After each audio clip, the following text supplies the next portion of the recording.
आखिर क्या है सेंगोल विवाद, कहां से आया ये सेंगोल, क्या होता है सेंगोल, और एक्स से ना वाई से मायावती की लड़ाई सिर्फ सफाई से, जानेंगे आज की इस वीडियो में।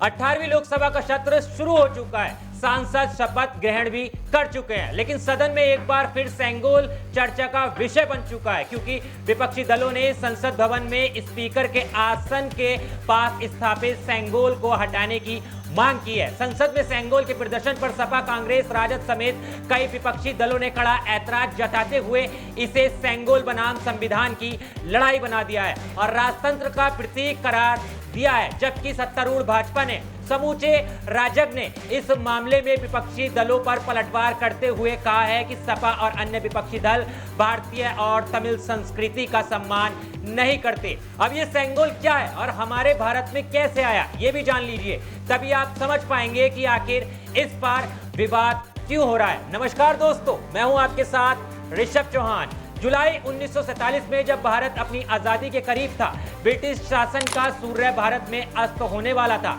जिस आजादी के लिए देश के वीर जवानों ने कुर्बानी दी थी, वो आजादी मिलने करीब आ रही थी। अंतिम वायसराय लॉर्ड माउंटेन बैटन के कंधों पर जिम्मेदारी दी थी, वो भारतीय स्वतंत्रता सौंपे। लेकिन कैसे? एक दिन माउंट बेटन ने पंडित जवाहरलाल नेहरू से अपने दफ्तर में पूछा कि आप किस तरह सत्ता का हस्ताक्षरण करना चाहते हैं। उन्होंने कहा कि यह ऐतिहासिक अवसर है, इसलिए हाथ मिलाना या फाइल का आदान प्रदान करना ठीक नहीं है। कुछ ऐसी रस्म होनी चाहिए जिसका अपना महत्व हो और जो इस ऐतिहासिक पल को रेखांतरित कर पाए। जवाहरलाल नेहरू के पास उस वक्त कोई जवाब नहीं था, लेकिन उनके खास दार्शनिक, बहुत अनुभवी स्वतंत्रता सेनानी, भारतीय परंपराओं के जानकार और इतिहास के मर्मज्ञ विद्वान चक्रवर्ती राजगोपालाचार्य के पास जवाब था।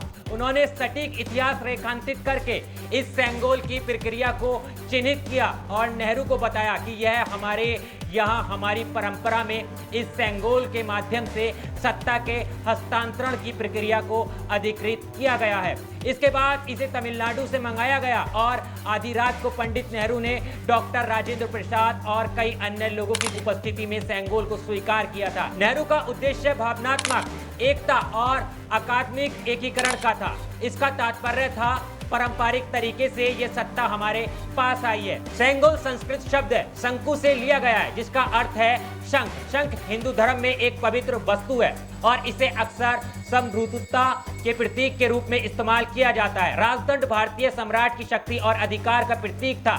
यह सोने या चांदी से बना था और इसे अक्सर कीमती पत्थरों से सजाया जाता था। सेंगोल राजदंड औपचारिक अवसरों पर सम्राट द्वारा ले जाया जाता था। सेंगोल सत्ता के हस्तांतरण का प्रतीक भी माना जाता था और अब सेंगोल संसद भवन में स्थापित है। मगर 18वीं लोकसभा में समाजवादी पार्टी के सांसद आर.के. चौधरी ने कहा कि भारतीय जनता पार्टी की सरकार ने संसद भवन में जहां स्पीकर बैठते हैं वहां सेंगोल स्थापित कर दिया है। सेंगोल का हिंदी अर्थ राजदंड, जिसका मतलब है राजा का डंडा, इसलिए संसद भवन से सेंगोल को हटाया जाना चाहिए। सपा सांसद आर.के. चौधरी ने कहा कि अब देश संविधान से चलेगा या फिर राजा के डंडे से चलेगा, इसलिए हमारी ये मांग है कि अगर लोकतंत्र को बचाना है तो संसद भवन में सेंगोल को हटाना है।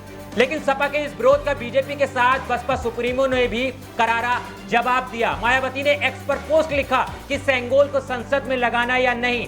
इस पर बोलने के साथ साथ सपा के लिए यह बेहतर होता कि यह पार्टी देश के कमजोर एवं उपेक्षित वर्गों के हितों में और आम जनहित के मुद्दों को भी केंद्र सरकार को घेरती। लेकिन जहां सेंगोल विरोध में पूरा विपक्ष एक साथ है और एनडीए सरकार को घेर रहा है, मगर ऐसे में मायावती का यह बयान आना कई मायनों में निकलता है और यह भी साबित करता है कि बसपा की लड़ाई सिर्फ सपा से है और साल 2027 विधानसभा चुनाव की तैयारी मायावती अभी से कर रही हैं। तभी इन दिनों सोशल मीडिया पर एक्टिव हैं और इन मुद्दों पर भी अपनी बात रख रही हैं। लेकिन सेंगोल पर आपकी क्या राय है? क्या हटना चाहिए या फिर नहीं हटना चाहिए? क्या सेंगोल की जगह संविधान रखना चाहिए? आप क्या सोचते हैं? आपके क्या विचार हैं? और मायावती ने जो समाजवादी पार्टी को लेकर कहा है, इस पर आपकी क्या विचार है? ये भी कमेंट्स में जरूर बताने जाना। देश और दुनिया की तमाम खबरों के लिए मेरे साथ जुड़े रहना। मिलता हूं आपसे किसी और वीडियो में।